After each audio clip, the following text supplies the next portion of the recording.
Hello, everybody, and welcome back to another special episode of Brainstorm Brewery. Now, this is an extra special episode. We have a guest this week. We have Liz on the show, at Devoted Druid on Twitter. So, Liz Lynn, welcome to the show. How's it going? It's going great. I'm happy to be here.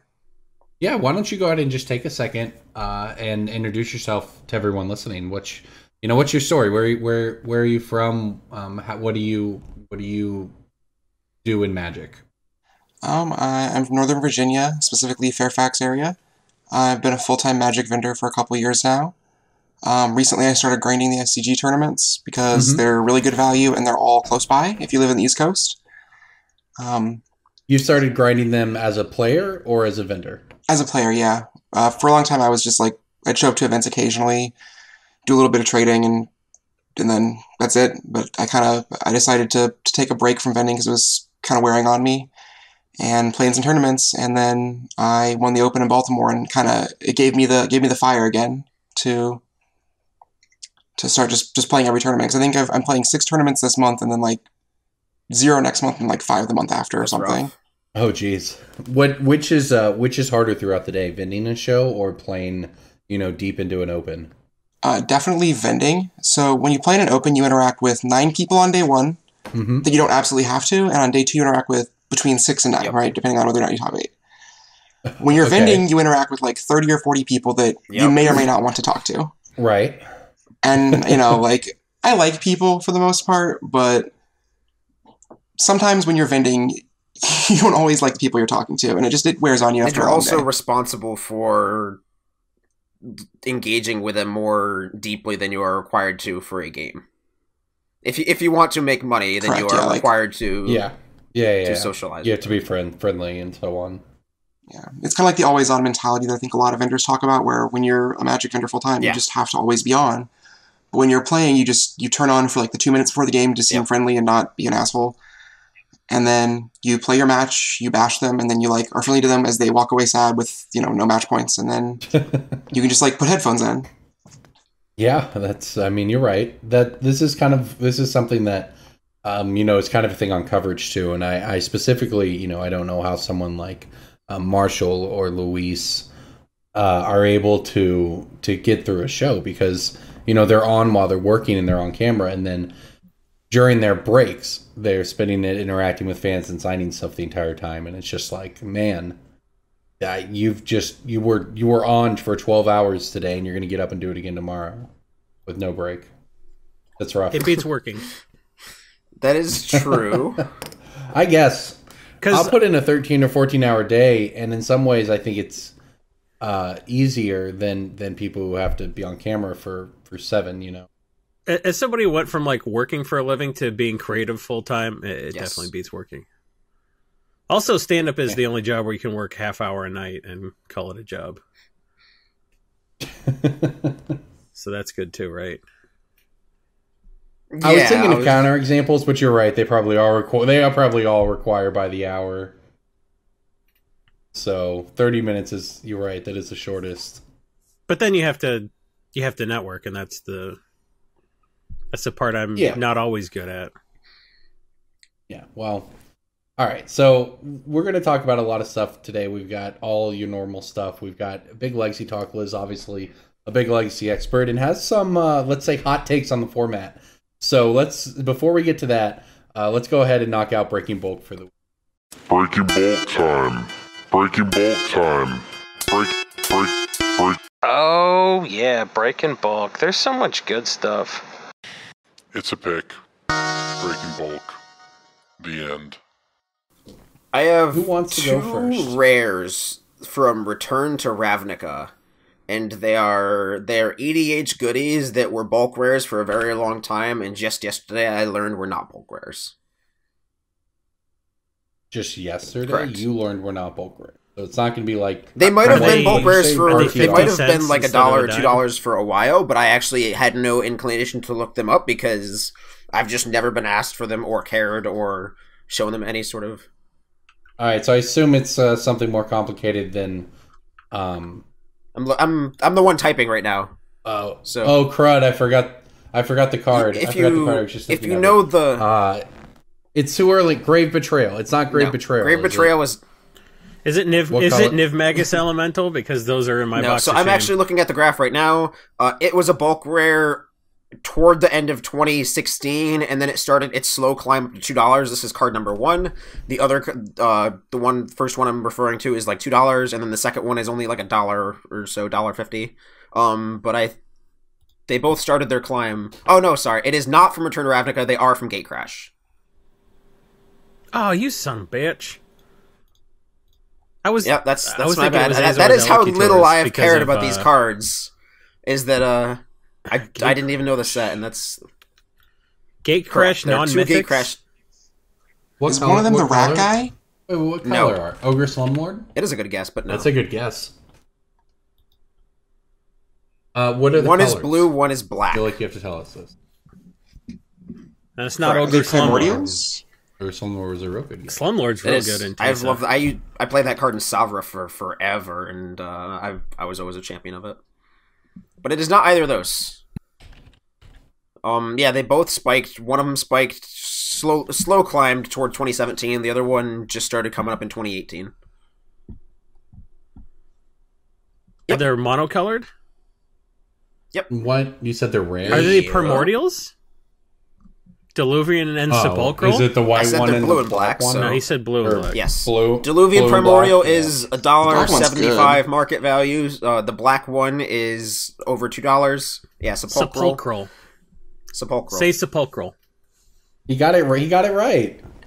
And yeah, I mean, I was man. going through some rares and just listening to stuff on TCG and just having a conversation with a friend of mine who was working for me at the time, and he's like, "Oh yeah, I found some primordials in my bulk rares," and I was like, "I don't give a shit. Why should I care about that?" And he said, "Oh, because the black and blue ones are worth something." And then I said, "Oh, because they're so good."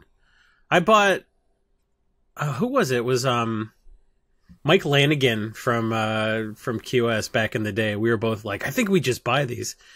And we went around at a GP and just like, they were in the like 4 rares for $1 bins, and we just pulled all of them out. And everyone's like, "You're an idiot." And then, 6 years later, we win. Well, the thing is, when they came out, this was right around the time that they had started realizing how popular EDH was and could be, and they started designing cards for it, but they didn't have commander sets to dump them in. So what they did is they just made broken cycles of cards like this, and Sylvan Primordial is obviously... But they had to make them cost a ton of mana so they wouldn't impact standard that much. Yeah. Right. So it was, and it's the same, it's around the same time you start getting like Praetor Cycle and New Phyrexian stuff. So they were just making some broken commander cards. But the thing is, when they came out, we actually said on this podcast, I think, hey, better get all of these. This white one's a swords to plowshares for everything. This blue one's insane. You better buy all these primordials. They'll be worth money forever. Get them before they go up. And then little did we know that they were going to print entirely way more. Well, I don't even think it was the power level of the cards that followed it. I think it was just the sheer print quantity of... It's both. I mean, it's both. You don't actually see them played that much. Because it's like, they see an okay amount of play in a 1-of format, and this was a non-mythic. Yeah. But back at the time... It takes 5-6 years for this kind of thing to move. Because, I mean, even Cryptgas took pretty smart years. So it's not just the power level, it's the quantity. Right, it's both. Because, you don't see these cards very much, so that's why it took so long. They cost so much mana, and the format really, really got powered up. Over the past 6 years, just in terms of speed, if not, the power level of the cards themselves. So that along with with how many copies of it were on the market, because that was the block when they started flooding the market with cards. So I agree. Actually, I'm surprised that they're worth anything, because I had primordials in my binder, my original trade binder, for a long time waiting on them, and it just never happened. I have just stacks of hundreds.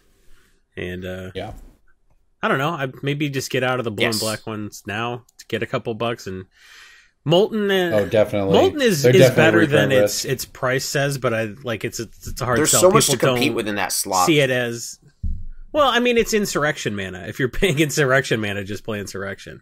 I play Sepulchral Primordial in my Carador deck, though. Oh, it's very good. It's very good. Okay. All right. DJ ahead, knows Jason. mine, but we'll see if Corbin can guess this. It is a red Urza's Legacy Uncommon. I bet Liz gets this before Corbin. I will not get it. I believe you. And he posted you told it me already. well, So Jason posted it in Why the don't- group why don't you chat in just- our Facebook, and Corbin still can't get it. That's the level we're dealing with here. That would be dishonest of me. That's not what you And I say, wouldn't Liz. do You that. think about it for a second. You're like, I think I know what it is. And then you make Corbin look dumb. I think I know what it is. Oh, yeah? Can you guess this? I think I this feel red dumb. uncommon creature from Urza's Legacy? There are at least 5 different red uncommon creatures. I bet you'll never guess. Well, it's probably not Avalanche Riders, so I'm gonna go with Viashino Heretic. Oh, you nailed it. Wow. Oh, God, I'm so smart. First guess. That was Corbin's good. so dumb. Corbin That has was no good. idea. Well, He's like, that's the fair. beaker, right? It's an Erlenmeyer flask, Corbin, not a beaker. Urza's Legacy? I call it Urza's It's the Flask. hammer. It's Urza's hammer, Not actually. Urza's. Oh, I call it Urza's Hammer for sure. Yep. Heretic is just one of those cards. It was seeing like Legacy sideboard play for a while. It's kind of brutal. I like it in EDH. It's just one of those cards that blows up artifacts, and people like that. Isn't All right, there a similar card in Mirage that does like almost the same thing? Probably. Probably. Goblin Tinker. Yeah. Oh, Tinker does damage to itself. Never mind.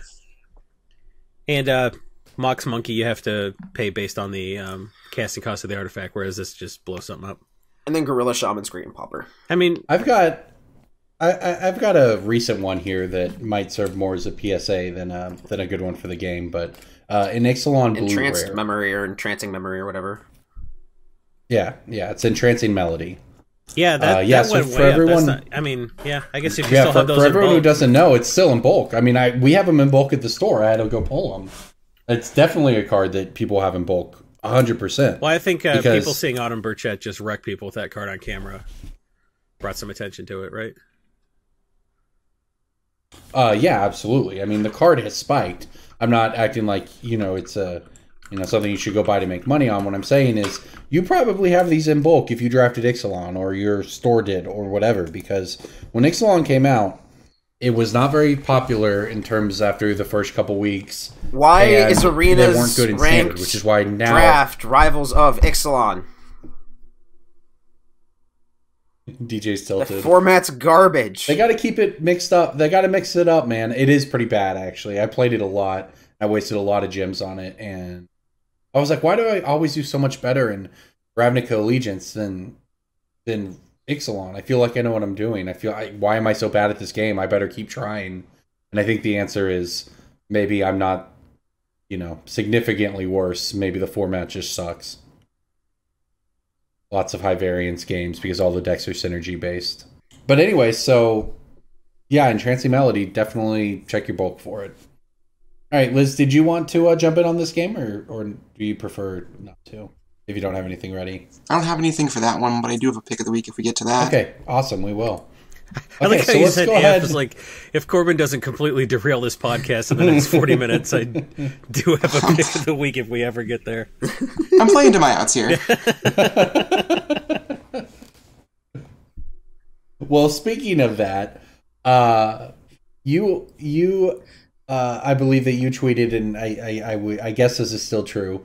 If someone else has, I missed it. But you say you were the first woman to win a 2-day SCG Open, and you're a full-time Magic vendor. Legacy is your favorite format, and you like Death Shadow just a little too much. That's the pin tweet on your Twitter for anybody who wants to find Liz at Devoted Druid. But tell us about winning the Open. I mean, when was it, and what was that experience like for you? This was a little over a month ago, I think, at this point, maybe under. I kind of went to the tournament with very little preparation, just wanted to hang out with some friends. I was teaming with commentator Ryan Overturf and former DC local, now I think he lives in LA, somewhere on the West Coast, Jacob Hagan. And honestly, it was the most fun I've ever had in a tournament, regardless of the trophy. It was just, team tournaments are great because you get to hang out with your friends. Yeah. And I don't know, I felt like the reason I did well wasn't because my deck was like great or because I played exceptionally well. It was just like I was having fun and I didn't get in my own head about it, right? Well, that makes a big difference. Yeah. I mean, that's something that I've been doing a lot of the interviews for the Magic Pro League and the players getting ready for that. And now that, we esports now, they've hooked a bunch of the players up with sort of like, here's best practices for how to, stay healthy and play well, blah, blah, blah. And a lot of it includes like, a sports psychologist, diet changes, all this stuff. So when you say, I think, I did better because I was just having a good time, that makes sense, right? That's something that more people in Magic are trying to figure out how to achieve that mindset. Definitely. And like, I think the thing that kind of happened after my win was I got in my own head about it. I cared too much about my results. And then I went to Syracuse 2 weeks later. And I had a bye in the Open because I was on the leaderboard. And then I 3-3 dropped the Open and then 4-4'd the Classic the next day. Oh, yeah, well. And I made some tweets about how like I was feeling down about it. And then Autumn Burchett replied to it with saying like the only thing that matters is the process, The results don't matter. It's just you and the process of you getting better at Magic. And if that's good, then you're going to succeed. And I think that like that was a big level up moment for me, was realizing that the reason I did well in the Team Open was because I was just having fun with friends and I'm a competent player. Yeah, I mean, and that's something that people at every level of the game struggle with, right? Whether you're at FNM and you won into your draft after weeks of winning it and you're questioning everything, or you're someone like Autumn who just won the Mythic Championship and is now headed off to the Mythic Invitational. And the reality is, at that Mythic Invitational, there are a lot of very good players who are not going to win a match. So no matter how high up you've been, and whether you're an MPL member or you're coming off of a recent Mythic Championship victory, or you're just the end boss at FNM, you're going to get kind of knocked on your butt again with Magic. So how helpful for you was it to have someone like Autumn to be there and kind of give you, the advice and the support to try to work through that? I mean, I'm very fortunate to have the network of people that I do. I think a lot of it is just like, we all know these things. We all know that the results don't matter. Right. At the end of the day, it's about having fun and improving little by little, but just having people to remind you of these things, people to ground you. It's like, even as a vendor, you can't let the little losses get to you, right? Because sometimes you're gonna make a bad call and you're gonna end up with a bunch of Nemacus elementals. And you can't like take that to heart and let it beat yourself up about it. You just have to keep going, and I think it's the same thing with playing competitive Magic as it is with vending. You just have to roll with the punches and do your best and have no regrets. Yes, that's yeah. The SCG Open I did well in back forever ago. I was certainly not any good at the format, and I went in with no expectations, just having fun. And it seems like those are the tournaments that that was the only day two I ever GP, or the only last GP I ever day two was the one where I expected to drop before round one. Yeah. Yeah, exactly. I mean, I went to Vegas 1 and just planned on hanging out all weekend and end up that was it, 25ing or whatever. Yeah, that was a misplay though. That was you losing. I know. You spent all of Vegas indoors playing the tournament. Before Ben was born, I went to Grand Prix Albuquerque to play because it was limited, and it was like before I have a kid, I want to try to play one last competitive tournament, not just work all the time. And then I just obviously went like 2-3 drop or 2-4 drop or 3-4 drop or whatever, and I was like, man, this is the worst. Why do people do this? But so I definitely understand the grind on both sides. Something I am curious, Liz, for you and DJ, one of the things that I stress out sometimes at the store more than any particular business deal is if you leave somebody, I don't care about the numbers when a deal's done, but if somebody has a negative experience because they think either you're trying to rip them off, and obviously you're not, because they just don't understand how it works, or somehow they didn't realize that they're trading into a store, et cetera, et cetera. I'm sure these are all more common to the LGS level than the Grand Prix level, but do you have any interactions with the customers that just kind of like stress you out on that level, or is that something you just learn to deal with? For me, for the most part, I just kind of explain to them where the money's going, right? Mm-hmm. If I'm offering them $4 on an $8 card, I'm like, well, we have to spend this much on shipping, this much on fees, this much on paying employees to sort it and grade it, and it leaves about this much left over to pay the employees. The rest of it goes to our boss. And like, people are pretty receptive to that, and some people just don't get it.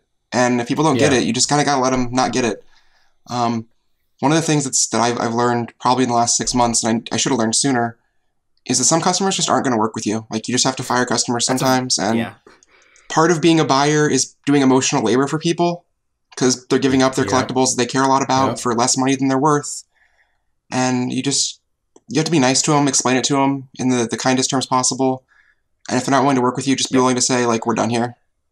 Yeah. You don't need anyone by more than you need your reputation. I wrote an article one time a few years ago, and it was one of my favorite articles I've ever written. And I likened it to telling somebody their collection, because, I mean, we've all been in that spot where we bought a collection, or we go out to buy a collection, and the guy's got, like, an opened HP dual deck and, like, a fat pack, and just he spent, like, X $100 on this stuff, and it's obviously worthless. And, like, you basically have to tell them that their parents are dead. It's like the same kind of, like, slow breaking of the news and, like, elaborating and then, like, giving them a shoulder to cry on and, like, this whole process of that. But, I mean, I think another big part of it is if you have a really frustrating deal or if something falls through, because the worst feeling at a big event or even at the LGS is, like, when you spend X amount of hours on a deal and then they just scoop and walk away. And that could be not your fault. That could just be their misconception. That could be their just, like, having completely different expectations going in than you. And I think a big important thing to be able to do is just, like, connect with your friends and coworkers and support system after that and just, like, either vent to them or laugh it off or just help with that. Because I've had those deals where it's, like, $2,000 or $3,000 on the table and then the guy just, like, loses his mind over one little thing, or he's like, oh, I just realized I have a game to go play, or I have a round that's starting now. We'll pick this up later, and you know he never comes back or whatever. And there just any number of things could happen. And then you just head desk and but you get through it. I mean, it's like any other job in a lot of ways, but it is the most fun job I've ever had. So I'd take it over anything else. Well, I think the worst experience I had was two probably like high school kids, older high school kids who came in with like a binder of what they said with their friends' cards. It didn't look like, it didn't set off like, they were on the phone with them, right? It wasn't necessarily like stolen. It felt legit. I'm not saying anything like that. Okay, so, but that's the story, is that's these people coming to sell me cards. And they come and sell me some cards, and I buy them, and they're happy, whatever. And they come back like 2 days later, and they've got the same binder plus a little more, and they're willing to get rid of a little more of it or something. And I start making them numbers, and we're good for a few minutes, and then we get to one card or something, and yeah, they just lose their mind over it. This person just starts screaming that I'm trying to cheat them or something because I offered them, you know, $3 on a slightly played $8 card or whatever, you know, something that had, for whatever reason, was not worth the usual rate, and they just went crazy over it and like stormed out of the store. And I was just standing there, I'm like, what? And you just like, oh my god, did I do something wrong? So it's just like, that was hard for me to deal with in the LGS. I imagine an experience like that at a GP where you have to then turn around and do this for 2 more days is a little more, is just something that's very difficult and challenging. Yeah. A lot of those you guys just unavoidable. Well, I think what Liz said about firing a customer, I think is apt. But another thing I like to do is I just tell people, instead of making an insulting offer, I don't make an insulting offer anymore. I just tell them I'm not interested. And sometimes people press me, and I'm like, well, I don't want to give you. I know what you expected, and I know what I can pay. And if it's that different, I don't even want to insult you. And sometimes they're like, well, just let me hear the offer. And I've gotten some collections that way. And at the very least, you're setting, you know, because if you tell somebody you don't want it, it could be like a ploy to get it or whatever. But the most likely scenario is you're just going to say, I don't want it, and leave. So I think when you lead with that, people realize that you're not just trying to rip them off. Yeah. You're just being honest with them because you were willing to walk. Because I'm not going to lie to you to get your collection. And in fact, I don't want you to be disappointed so much. And I've told them to go to another shop in town, and that other shop in town offered them the exact same numbers I did, and then they came back to me because I dealt with them straight. So and don't be afraid to do that. And let them get a second opinion. Like, if you're not lying to somebody, someone else will tell them exactly what you told them, or they'll overpay to get the collection, and then you didn't overpay. So either way, you're good, right? So yeah, well, and that's the thing I tell people a lot of times too. Somebody messaged me a couple weeks ago and was like, "Hey, I have." Like 10,000 bulk commons and uncommons or something. What is that worth? And I'm like, well, the bottom is completely fallen out of the market, blah, blah, blah, usual spiel. It's like $20. and that's just so nothing to people for what they a view giant as, shelf of you know, a Do you know how long it lifetime or takes whatever to buy packs 15 cards at a time to get to 10,000? Right, exactly. So that's, you know, and honestly, I just started telling people, it's like, if I know them well, and especially at the moment, since I have plenty of work, I'm like, you know, look, I'll buy them from you if you really want. If you bring me up to the store, I'll give you money for them. But to be honest, just make a Facebook post that says 10,000 Magic cards, $50.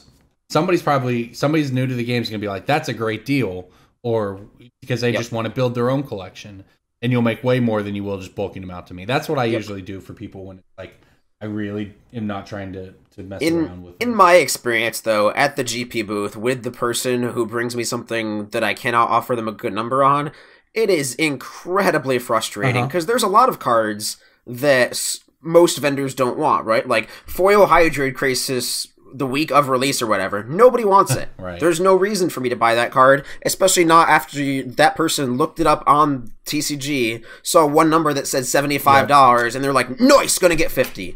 So they walk it up to me, and then I say, I don't want it. But why?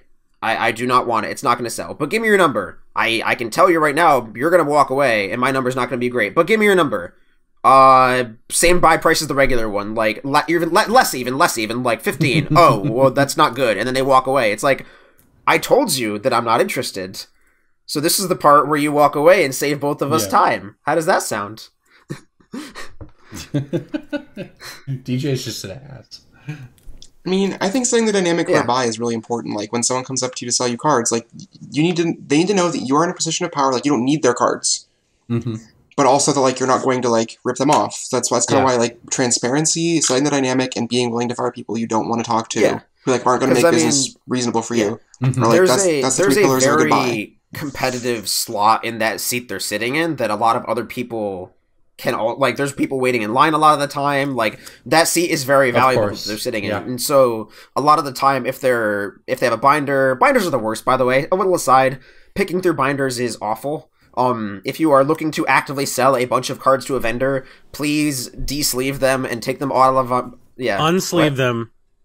Put them in a fat pack box or long box or whatever, and then it is just so much easier for me to go through like this and just put cards down. Makes the process much faster for both of us. But anyway, and I'm going through their binder. 4 on Path, 9 on Voron Clicks, 3 on Torment to Hailfire, and then they just say no. I'm going to hold on to that one for a while. After 5 or 6 cards, I'll just close the binder and say, I think we're done here. I don't think we need to do any more. You might get better numbers elsewhere, but I don't think we're going to work something out. And then I just free up the slot, save both of us some time. Yeah, absolutely. Really? Just because somebody doesn't want to sell you every card. If I have like a 20% hit rate or something, I might keep going, but like there's a very specific okay. So what's the hit rate you need isn't like 80%. It's like 30%. It depends. It's very, very fluid on like the value. Like if I'm pulling teeth to get like $2 cards, I'm not interested.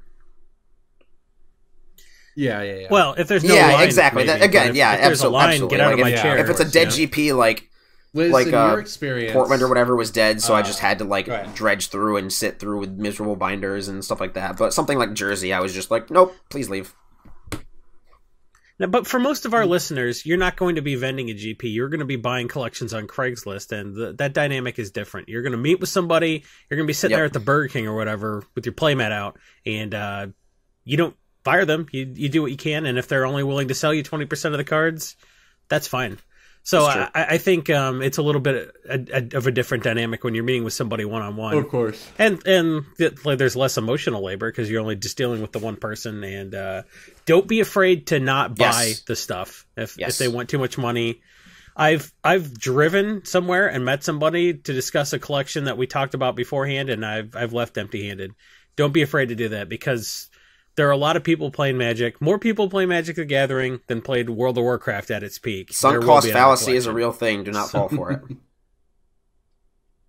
All right, I buy a Prius so your gas cost isn't as much. That's what I do. I'm like, whatever. I drove here on the electric battery. It's fine. Liz, are the customers who are unpleasant to deal with as people selling cards to you better or worse than the people who are tough to deal with who are buying cards? So, most of the time when I'm selling cards, it's in places where there's just like a clear power dynamic where like, I am selling you my cards. If you want them, you're going to be nice to me. If not, you can just eat dirt. And I like that. I like not having to deal with people who are like, can I get 47 pictures of this? I don't sell on Facebook because I can't stand it. That's why I like selling on Twitter so much, is the people there are all fantastic. They all get it. Yeah. You know, occasionally you have someone who messages you and asks you like 20 questions, and like, I'll answer a couple questions. You know, I'm not going to be completely rude about it, but when someone is selling me cards and they're being fussy, that's way harder to deal with, because like, I actively need them to agree to something for me to get these cards, for me to continue this transaction. If I have a card for sale and someone's messaging me about it, and like, I don't want to deal with them, the card's still listed for sale. Like, I don't have to do more work to put that card back up, right? Yeah. I've already made my investment. I should probably get better at selling cards on Twitter. It's pretty easy. I like it. There's just a pile of stuff that's a pain in the dick to list on TCGPlayer or eBay, and I will just do the odd Twitter sale. And yeah, look, I'm about to be an adult and learn how to mail things like an adult, so maybe I can figure it out after that. Oh boy. Corbin, right. Corbin, I will going to the post office. I will tutor you. I will teach you how to go to the post office. I'll teach you how to buy a stamp in 2019. That's still a thing. You can buy them in rolls of 100. Did you guys see the John Oliver bit on buying stamps? Okay, that's where we're going. Okay, just checking. The episode is about robocalling. If you haven't seen it, look it up. It's on YouTube for free. Is that something you guys deal with? What, robocalling? Absolutely. It's really frustrating because I don't feel like I have. I mean, all of us, like, I get calls from people, not just robocalls too. Yeah. I get calls like from all of us people. have jobs in this industry where you have to answer every phone call, because it could be that one guy who's like, That's yo, correct. I found a bunch of lore and bulk in my basement, what's up? Like, there's that 1% chance. You have to play to that. And then you don't answer your phone and they don't leave a voicemail and they're like, I guess. Yeah, so you have to answer every call. You know, like, people have called me, I didn't answer because I thought it was a telemarketer spoofing a number in my area, and then they didn't leave a voicemail, and then a month later they're like, I tried calling you. Yeah, that's how it goes. Now that I think about it, my phone is also... Well, Corbin doesn't reply to messages in our Facebook group chat, so it doesn't now. surprise me that he doesn't reply. Yeah, right. Look, every day I wake up and I have no less than about 10 messages from different people. It takes a while to get through them. Okay, I don't know how. I'm trying to declutter. I'm trying to... we Marie Kondo, I believe that's her name, our house. And now I'm trying to do the New York Times breaking up with your phone article thing. So I'm trying to look at fewer group messages. I can't Marie Kondo our house because my wife and I both looked at her daughter and we said she does not spark joy. So we can't exactly get rid of her. So that's why you decided to have another kid? You know, I don't want to talk about it. My wife wanted to have another kid. I didn't. So we compromised and had another kid. Oh, man. That's not true at all. I'm very excited to be having a son because I get to pick a male planeswalker name this time. Did you know that the name Soren is... Did you know the name Soren is Danish and Brittany's family is Danish? So they're all like, oh, we're so happy that you guys picked a nice Danish name. I was like, yeah, that's what we did. Is that really what you did? Yeah. Oh, it's with Soren an E, is not Danish an I, and though. her family's Danish. It works out so perfectly. Oh, my God. I'm spelling it with an E, yeah. I'm spelling it the Danish way, but like... No, I know it's a Danish name up. because he's a professional League of Legends player, Bjergsen, Soren Bjerg. Just when you thought Jason couldn't get any more basic, he's going with another planeswalker name. Well, I don't have any other interests, so... that's fair. Okay. We could go with Brittany's interest and name my kid Jeffree Star, or we could just... No, name him after a hockey player or whatever. What's your favorite hockey player? Name him after them. I assume it's like Patrick Taves or something. Patrick Taves, yeah, that's my favorite player. For the Chicago Hawkblacks. Making fun of hockey. It's fun to make fun of other people for sports. It is, yeah. So, I derailed us hard. Sorry about that. You did. Let's go back. Liz, how did you get into being a vendor? What's the story there? How did you have a start like small and work your way up, or did you go to work for somebody and then start out on your own? So it started out with just me wanting to play competitive Magic on the cheap. I think a lot of us start that way. I actually kind of got some of my first finance knowledge from listening to the podcast, the earlier episodes. This podcast, I should say. Yeah, it was rough, actually. I kind of got a lot of bad advice. Yeah. But I just started buying collections and flipping cards, and I made a lot of connections with locals, and I eventually had too many cards to sell to locals, and so I just started posting things on Twitter. I think I was one of the first people to really like do Twitter deals on the regular. Yep, I'd agree with that. And it went super well. I kind of ran my business almost exclusively through Twitter deals for close to 6 months. That's crazy. That's really cool. I was doing like pretty good throughput just through Twitter, and then eventually I branched into TCGPlayer, and the fee structure hit me, and I was really sad, but that's fine. Yeah. The price we all pay, right? Yeah. I recently started using Direct with the shop that I'm at, and the fees are so high, though. Yes, they are, but the simplicity is so high as well. I sell so much shit that I would never sell anywhere else. I've been happy with Direct. I'm not even the one who has to pack the cards up, so it's not even like I'm biased in that sense from my laziness. I actually just think it's way better for us. I think you just have so many fewer disputes to deal with and stuff like that. And once so for our listeners, can you give us 3 or 4 reasons why you like TCGPlayer Direct so much? So the fees are a lot higher, but I think overall I'm like making more money because I'm not paying a shipping employee to ship cards for 40 hours a week. Exactly. It's also like there's just no disputes. There's like you don't do disputes except for like if you sell a big card and you have to ship it yourself and there's an issue there. Because like dealing with angry customers on TCGPlayer is super obnoxious, and every single customer on TCGPlayer thinks that they have a jeweler's loop. And they think that all of their cards are fake. I just made a tweet about that yesterday. I remember selling a bunch of like flip cards from the original Ixalan run that were like on different card stock, and I think I dealt with 10 or 15 disputes like total. Someone being like, I think my treasure map is fake. It's on black core paper. Excuse me. Can I speak to the manager? Can I speak to the manager? Yeah. We call him Little Timmy Summer Camp. Because Little Timmy going to summer camp and he needs his magic cards real quick. Those are the customers who message you like 25 minutes after their order asking if it's shipped. And so you deal with like one Little Timmy Summer Camp a month when you're on Direct. That's great. Some of those people I would just like let them keep the card in. I've done that before. Like, yeah, definitely. Like those people. And then you block them. You just have to bite the bullet on that.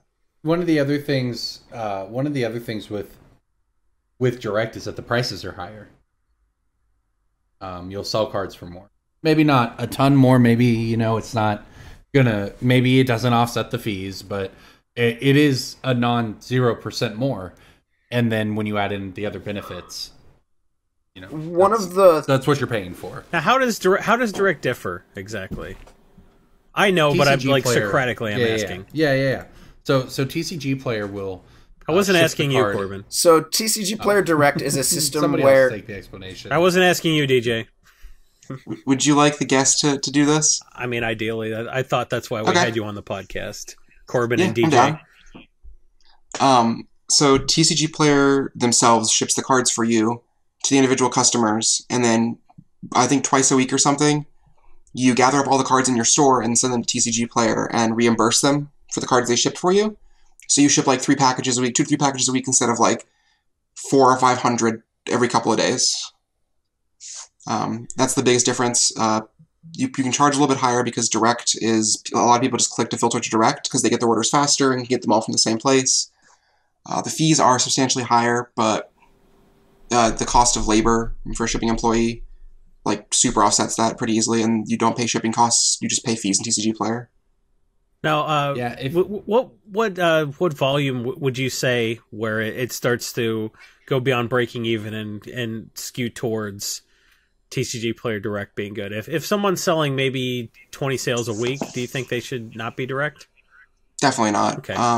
We decided to go to Direct when we were close to like 300 orders a day. Okay. I mean, like, you know, we were shipping lots of like $2 orders, and those super suck. You don't make any money on $2 orders. Right. Right. I think like our Goldilocks number was $8.60 or something. I didn't do the math on that, but I just paid someone to do it for me. But yeah, like that was our Goldilocks number, and we were not getting anywhere close to it. With Direct, we can make these smaller sales and be just fine. Right, because somebody else is doing the labor, and you're just paying them. Well, right. That's the thing about Magic cards, right? We always preach about how it's going to add up, but making it add up is sometimes easier when you're buy listing than selling. But if you're trying to run a business, it's pretty hard to do that on buy list margins. So cracking that, that subject is definitely the biggest challenge, but the important one to overcome for a vendor on TCG. What I want to note on Direct that I think is kind of important is they don't do pre-sales for you, so you still have to do that yourself. So you still have to have the infrastructure to do pre-sales. Like you have to have shipping employees you can bring in to crack all your product and sort it and ship it. So you can't rely on Direct for all of your infrastructure.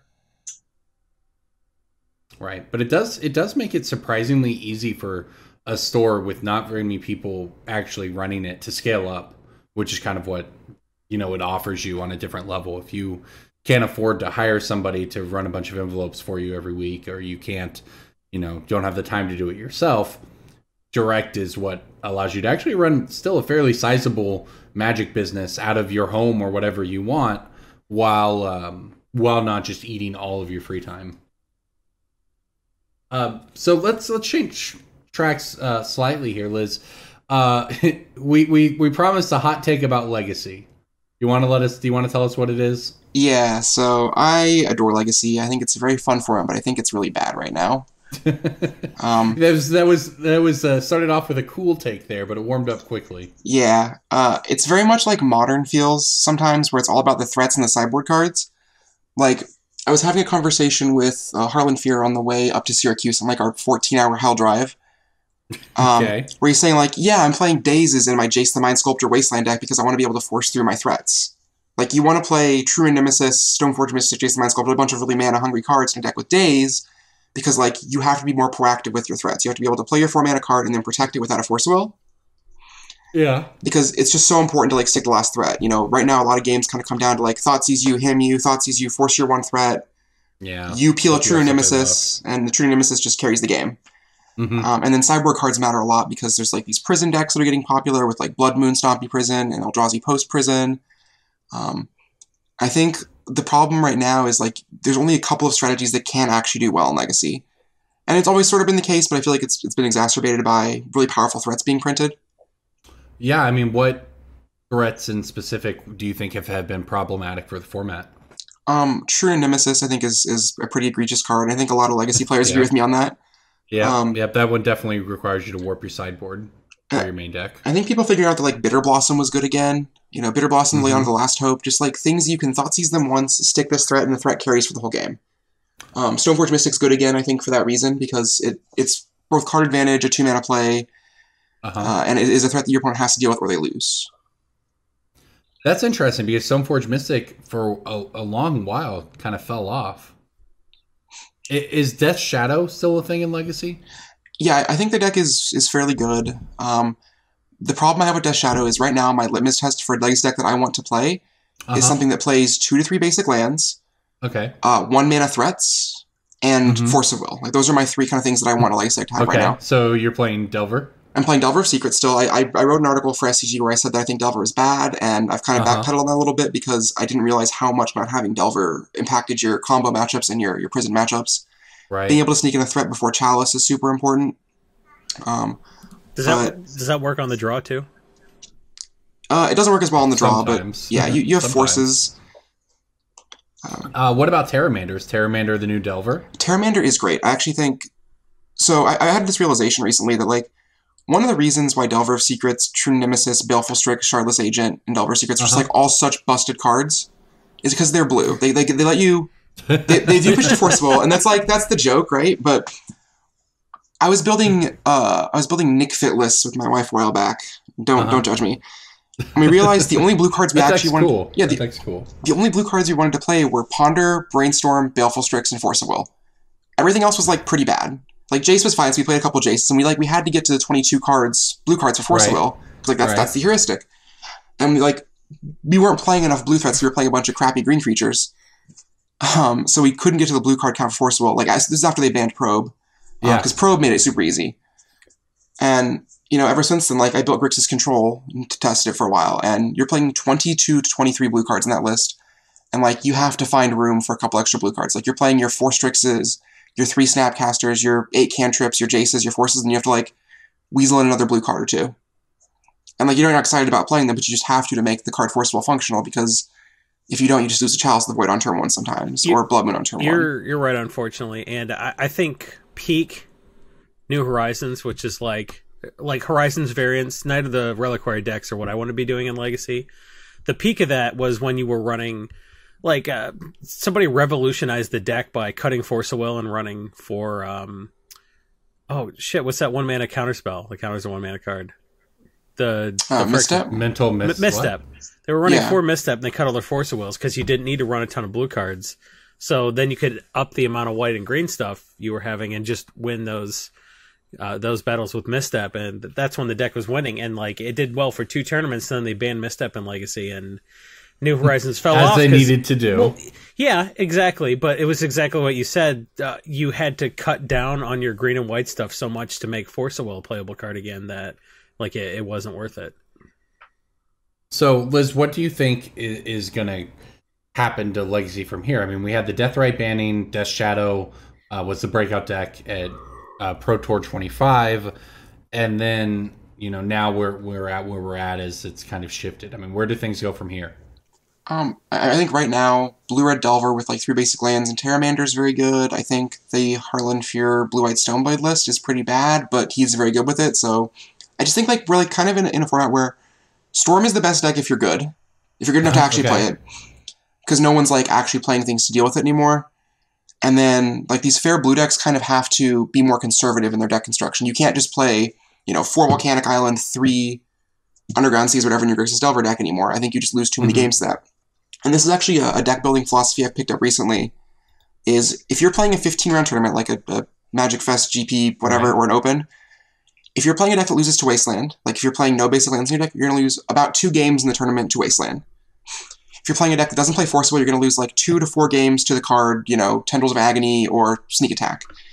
Mm-hmm. If you're not playing 1-mana threats, you're going to lose like 1 to 2 games to the card Chalice of the Void. Mm-hmm. If you can't get underneath their prison pieces. And like over a 15-round tournament, if your deck doesn't have those things, you're not going to do well in the tournament. Like you could day 2, you could top 64, but you're not going to win the tournament if you don't have these things that like ensure that you don't get random losses. Like right. Building your deck to not lose in certain ways, I think, is almost as important as building your deck to win in certain ways. I mean, that is actually a fairly interesting deck building principle, and it's a kind of thing that people should consider for a Grand Prix or an Open, the big tournaments, because a lot of times people are unwilling to not play their pet deck or their deck that has a good matchup against whatever. But the reality is, over the course of that tournament, you're going to play your bad matchups, or you're going to run into the thing you hope to avoid. So you just have to build your deck in such a way to actually give yourself a chance to win the tournament. Sounds like is generally what you're saying. Yeah, you want to make sure that like you don't just lose random games to cards that are really popular in the format. And I think looking at like a format as Pillars works in Legacy, where like you don't want to lose to the card Dark Ritual, you don't want to lose to the card Wasteland, you don't want to lose to the card Jace the Mind Sculptor, right? Sure. If you can shore up those 3 types of matchups, you like even if a matchup is like 60-40 in their favor, right? Right. That's okay. You just don't want to be playing a deck that has no basic lands and just lose to like, lands twice in a tournament. Like I played a basic swamp in my shadow list in Baltimore, and I beat lands twice. Like I think lands is an actively fine matchup for Death Shadow now that I'm playing a basic swamp. They can't just ghost quarter me out of the game. They can't just... That's crazy. One swamp and it's like, oh, now we have a chance, but that's how Legacy works. Yeah, you have to get 2 threats into play so they can't just Maze of Ith your 1 threat forever and then kill you. And if you're playing basic island, like you can't play your threats. You play Delver Secrets, that's the worst one, but Angler and Shadow survive a Punishing Fire. And being able to just like have a stable mana source that lets you cast your threats is super important. And like, I think the reason that Blackguard Reanimator was so popular in Magic Online but has never really had success in paper is the deck's a very good deck for a 5-round tournament, right? If 4 people are playing it, 2 of them are going to 5-0, 2 of them are going to scrub out. Right. And we don't see the scrub outs on Magic Online. And this is what I like actually about the tournament structures. It's people talk about the difference between, say, best of 1 and best of 3, but there's also a difference between a best of 5 round tournament and a best of 15 round tournament. And it's like a lot of the decks, like for instance that I target for Mighty Modern, are sort of the perfect F&M deck where you can 5-0 some weeks with them because you're just going to hit, you're going to, have a little bit of variance on your side. But even if you'd never take them to a GP, it's the same principle. So are you saying the effect of people who make videos about playing decks that are only capable of playing in a 5-round tournament are overstated in finance? Be careful. Be very careful. I think that more people build decks for F&M than they do for GP. Yep. I agree with that. That's fair. And I think rightfully so, because more people play 5-round, weeklies or whatever. Correct, yeah. And I think that one of the things is, like, when you're trying to win tournaments, almost all the data you have is pretty bad. Because, like, you see, like, Magic Online results, and Magic Online Legacy meta is nothing like the paper meta. Right. Yeah. Black Reanimator is a perfectly cromulent deck on Magic Online because you don't see the fact that every person who plays it only 5-0s 1 out of every 4 leagues, right? You see their 5-0 and you see there's a lot of 5-0s Black Reanimator. And so you think, wow, this deck must be great. So they 5-0, but they 5-10 if they play the equivalent of a 15 round, which is, 2 more events.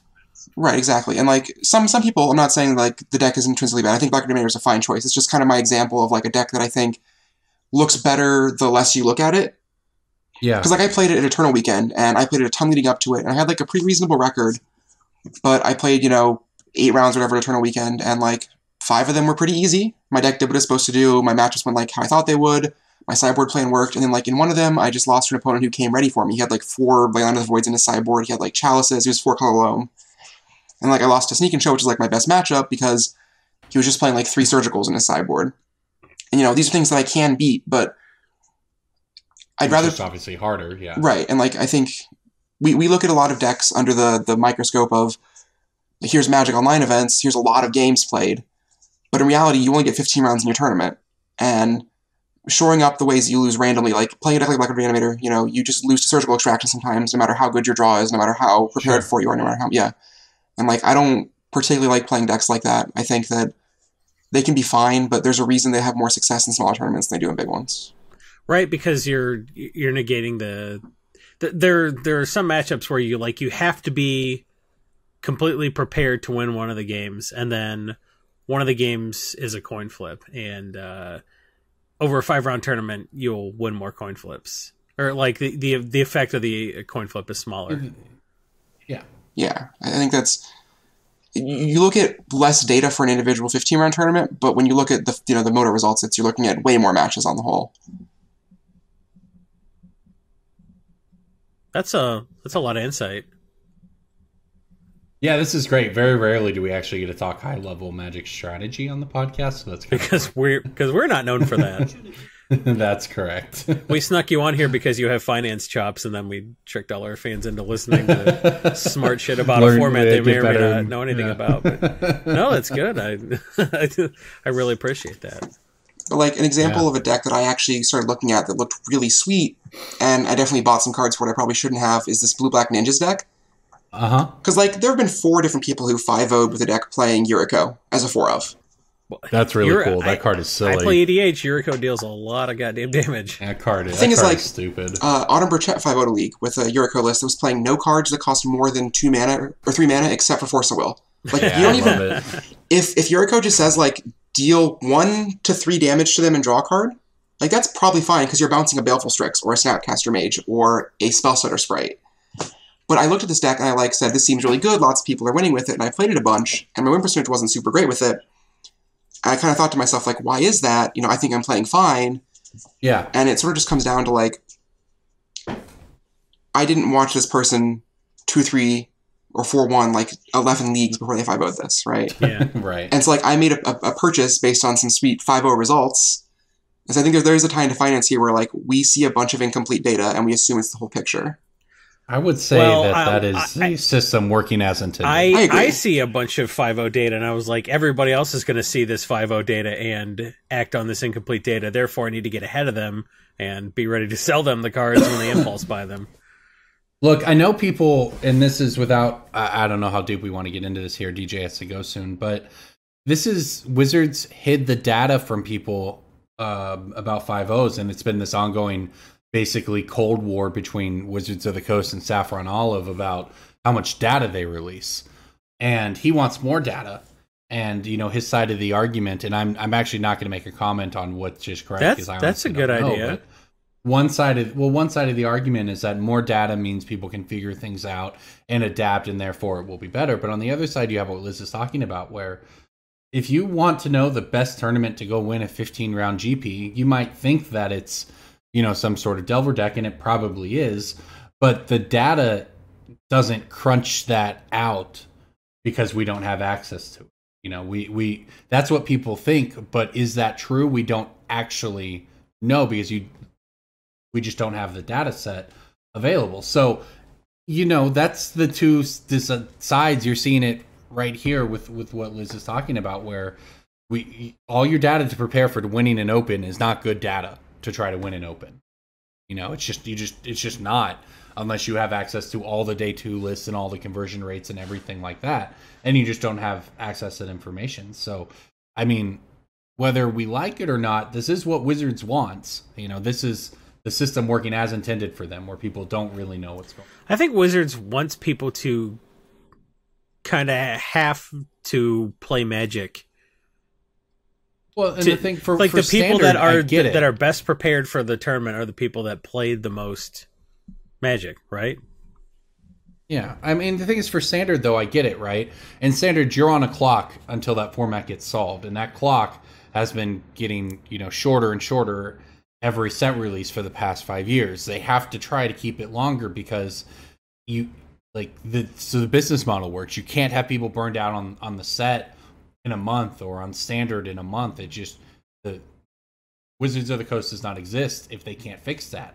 So while I can understand the Saffron Olive point of view, and that may well be correct, I can definitely understand Wizards Reddit, their lack of desire for jumping into the deep end with it.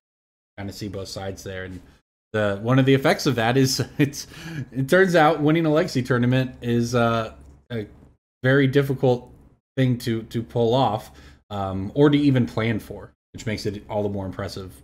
Obviously, people do have a great read on it. It sounds like, Liz, you are deeper into the format than anyone we've talked to in a long time.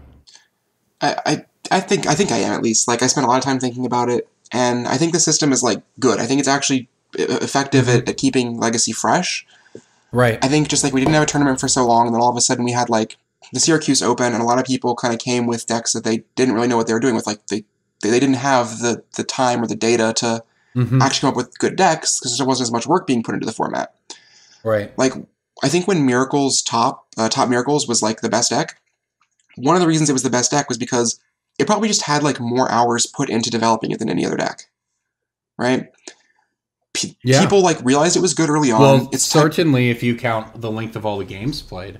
Oh, and they were so deep, they were trying out weird stuff like Portent that, like, people might not necessarily, but, like, when you... People went pretty deep on Miracles. Yeah, which is, I mean, it's a blue deck, so... And I think, like, one of the reasons Standard gets solved so quickly is just, like, in 20 minutes of a set being out, there's more hours put into it than WotC put into it, the entire time they were developing it. Right. And that's just because WotC doesn't have the manpower to be a million Magic players. They don't have 20 people working for them, But then, like, Legacy only has, 100 people who are good at the format actually working on decks at any given time, probably, right?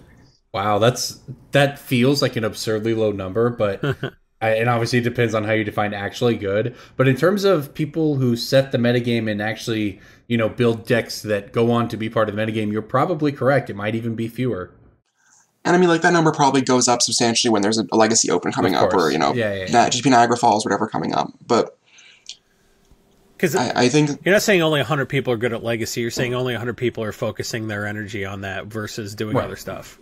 Right, yeah. Like, Standard, a lot of people put their energy into it. But, at any given time, like on a Tuesday, 3 weeks after the most recent Legacy tournament and a month away from the next one. It's like me, Jarvis Yu, Bob Wong, and like 17 other lunatics who are just like scrawling in a notebook.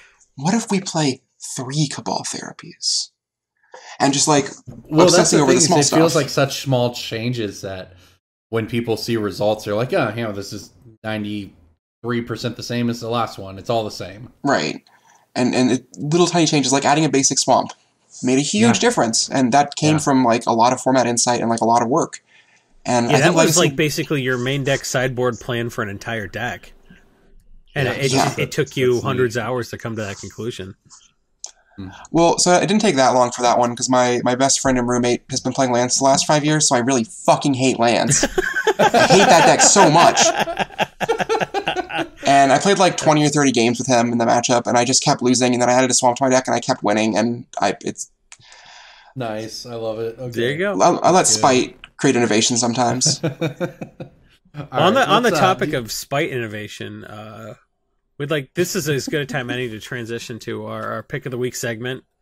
Pick of the week, pick of the week, pick of the week. Time for the pick of the week. DJ is itching to go first. Would you like to give us your my pick of the week is Seasons Past, because it has been about 8 seasons since we started this podcast because Corbin was super late. Ooh. And it's like a $2 card. It used to be a bulk mythic. It's crept up. It's from Shadows over Innistrad. It has a chance to be in a commander precon, so it's a bit of a gamble, but if it's not, then it's like a $5 card in a year. And that was just a card that was randomly like, I was targeting that for a rotation, but then LSV made a Seasons Past deck in Standard, which made the card like $2 or whatever. And there was a lot of Origin stuff that like got played in Standard randomly and like spiked it, so it wasn't a bulk rare Origins. At rotation. Shadows what Season Past like from? 2 years later. Oh, you did say what set it was from. It was like what am I thinking of? I'm thinking of Pyromancer's Goggles and stuff like that. That was around the same time. 2 years later. I mean, Origins was 2015. All I know is, look. Here's what I'm saying, is that it's only been 12 seasons since Seasons Past was actually released. So if you were going to make a pun with it, it feels like you could have done that, and it would have been a lot better than what you actually did. Yeah, because nobody knows what time the podcast got started, because all they know we don't know what time the podcast gets fucking started, because Corbin's always late. I mean... it is more fun to make fun of Corbin than to make an accurate seasonal pun. I understand. Okay, who wants to go next? All right, so I've got a more speculative pick here this week, but I'm going to go with Masters 25 Simian Spirit Guide. The price on it is somewhat flat, but it is off of its lows, and in fact is kind of near its all-time high. Not that that's a lot of variance, but you can get them for $250 right now on Simian Spirit Guide. And just there's been a lot of red decks in Modern that have been playing it recently, doing well. A lot of prisonless mono red prison or black red prisons or decks like this, or colorless Eldrazi has been doing well, and I believe it still plays this. Lots of Chalice decks, lots of decks that are just trying to be more broken, because everything in Modern right now is just about being more broken. Well, so Simian Spirit Guide is just a broken Magic card, and it is, coming off of an all-time low, and I think has the potential to climb back up to $4 or $5 very easily. It won't take much. Yeah, it won't take much to spike it. Even if it might not happen, it might not go anywhere for a year or whatever, but it won't take much to move it either. Well, also, the same kind of decks that are running Simian Spirit Guide are the exact kind of decks that are going to benefit from the new Mulligan rule. Is that true? Definitely. That does seem true. You're right. Yeah, that's a good point. I hadn't even thought about that, but you're right. Yeah, I actually assume that was on 100% of your justification for picking this, because like those decks where you're drawing 7 and putting back cards versus drawing fewer cards. Those weird combo decks where you like there's 4 cards you need to get, and you've got 7 cracks at it, even if you're putting 3 back. Like it doesn't matter what your hand is if you have your turn 1 ensnaring bridge. Yeah. So Simian Spirit Guide is run in a lot of the decks that get better as a result of the new Mulligan rule, so I actually like this pick a lot. All right. Jason, Liz? My pick of the week is predicated on people making bad decisions, but like that's just as predictable as people making good, New Mulligan rule-based decisions. I think Aether Snap, which has 2 printings, but is still like a pretty bulky card you could pick up lots of copies of. Aether Snap says remove all counters from all permanents, remove all tokens from the game. So not only does that like blank a bunch of token decks in EDH, it also goes after Planeswalker based decks. I think with us getting 36 new Planeswalkers, there's a really good shot that 1 or 2 of those are going to be good in EDH, and I think people are going to be, with people buying stuff like the Chain Veil and Deep Glow Skate to make their Planeswalker decks better. I think we should also be thinking about how to make Planeswalker decks worse. And whether or not I think Aether Snap is a good card in EDH, I don't. I think people who don't understand EDH very well are going to buy Aether Snap. So I'm basically buying these just because other people are going to, and the price is going to go up, and you sell to those people. Yeah, absolutely. I mean, really, if I thought this was a good strat, I would say Thief of Blood, but nobody seems to be inclined to make Thief of Blood a real card. For whatever, we've talked about this on the cast a half dozen times. DJ and I both agree Thief of Blood's a real beating in EDH. Like, you just pull the Atraxas pants down, now you have a 25-25 flyer. No one cares. So, for whatever reason, Thief of Blood is considered it's a 6-mana card, so everyone's like, man, it's too much. And it was in one deck, but it was also in the Anthologies version of that one deck. Just no one seems inclined to buy in on that, but I've seen multiple people in multiple forums discuss Aether Snap, and I think just buy high and sell to those, or buy low and sell high to those people. All right, there you go. Liz, did you have one you want to include? I do. This one is very speculative, but it's some cards I believe in. It's twofer. The main one is Gravecrawler. The second one is Tide Hollow Sculler. And this is because of Modern Horizons. Zombies. Okay. So I think this is just based off Cabal Therapist and the types of decks people like to play. So if we get like 1 or 2 good sack outlets or token makers, or if we get Goblin Bombardment back in Modern Horizons, a Zombie Bombardment type deck is going to be probably pretty playable in Modern. It's probably not going to be good, but it's the exact kind of deck people like to play. Oh, Zombie Bombardment in Modern? Oh, man, I would play the shit out of that deck. And that was one of my favorite Legacy decks ever. And the deck is very sweet. Cabal Therapist is sweet. Yeah, and like Bloodghast is already too expensive, and Gravecrawler is like already kind of pricey, but it's $5. Yeah, I just looked. It's a better buy. But it has so much appeal. It's actually $6. Yeah, and like Tide Hollow Sculler is like already $1, but I also really like that card just because I think it's underplayed in general, and I think people like that type of effect. It has a relevant creature type. F&M foil version too. Yeah. Yeah. Yeah, Tide Hollow is not bad. It's actually, let's see here, it was last printed in Modern Masters, but it's actually near an all-time high at about $1.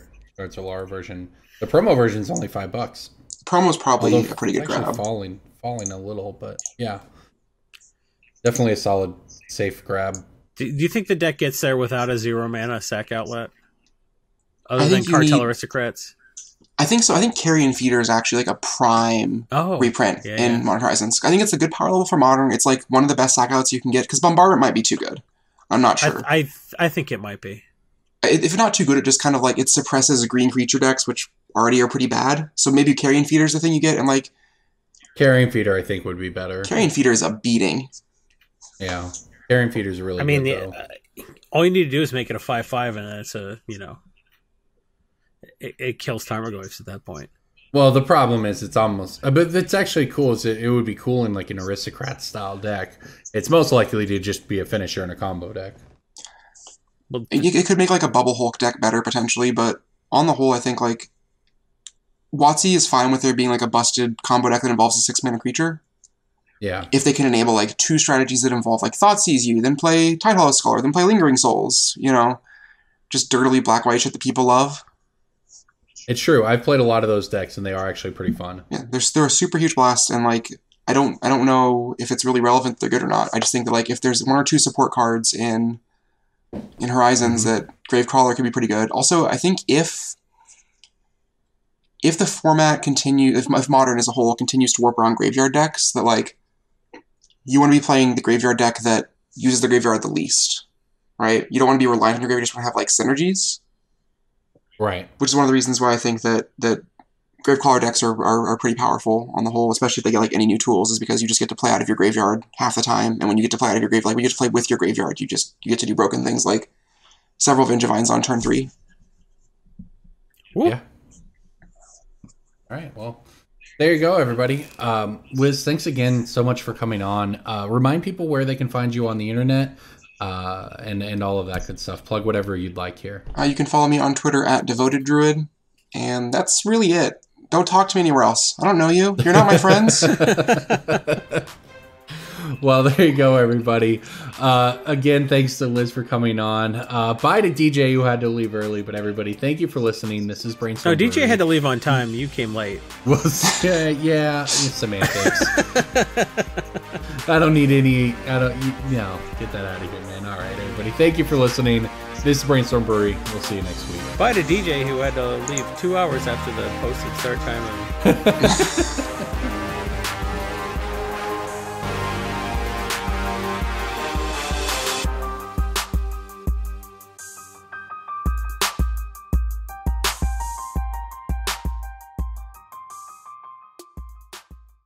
Is Merfolk good right now, Liz? Merfolk has never been good ever. It's always solidly tier 2.5, and you know that. Merfolk was the best deck for a while. I have lost to Merfolk once in a sanctioned match of Magic, and it was just the worst day of my life.